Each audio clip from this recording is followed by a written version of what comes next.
For now, we're talking about the super taser shotgun that is being assessed by the Home Office. It fires a bullet that is not attached to the gun in any way, 100 feet, up to 100 feet, and has made contact with a body, fires a 500-volt wireless bullet into it, and it goes on for 20 seconds. 20 seconds. That's a very, very long time. There's a text that's come in here saying deaths from taser in the USA are 346 out of many, many thousands. Pain is transient. Dan. But yeah, it is transient, Dan, if you don't die of it. I mean, their deaths weren't transient, were they? Death is pretty permanent. And if they were innocent, what gives a police officer the right to be judge and jury and executioner? I mean, 346, if there were 346 deaths in this country of people who were not yet, and let's just be clear about this, all right? Because this seems to be getting really skewed in this country. You are still innocent until proven guilty, okay? So unless these 346 had been found guilty, they were still innocent in the eyes of the law, okay? And that's the way our system works. So when they say they're shooting a criminal, what they mean is they're shooting a suspect. So it may be transient, the pain, Dan. But like I said, if you had a heart attack, that wouldn't be, would it?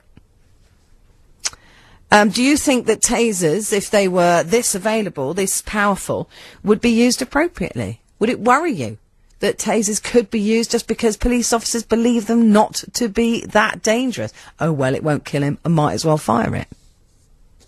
You suspicious of this? 0845 6060 973 and text 84850. Do you want to change this country? And this is a legitimate question. From policing by consent to compliance through pain. Do we need a society where we're so scared of our police force that we're worried that they'll hurt us? Is that what you want? Because you can tell me. I'll listen. 0845 6060 973 and text 84850. Kirk is in East London. Hello, Kirk. Hello, Patrick. Good evening. Lovely to talk to you. And you. I agree with basically more or less everything you've said, and I think Dan wouldn't be so glib in his text if it was one of his loved ones that had been shot with one of these and possibly killed. I definitely think it's a terrible idea. You've only got to go on YouTube and you can watch lots of videos of police in the US shooting people that are unarmed, that are kind of handcuffed in some cases. You know, you're always going to get thug cops that will overstep the mark. I mean, this country is getting more and more Orwellian and more of a police state.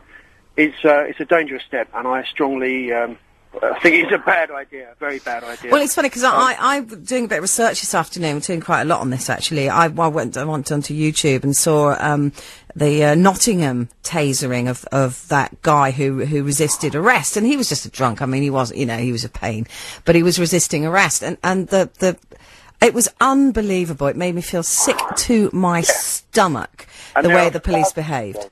I'm sorry, there are thousands of videos like that on YouTube, and a lot of them in the US. So that comes here. Yeah. We're going to have the same situation. What the guy from Amnesty didn't say is that hundreds of people have actually been killed by the normal taser as well. And a new model has been released between those two that's like the old one, but lower, slightly higher, that actually kills people as well. And they're thinking about arming the British Transport Police, and I think it may have been given a go-ahead in some cases in this country. So I think it's a very bad step. And the other thing is, I mean, you made an important comment. I'm not sure whether you realised it. Policed by consent. Yeah.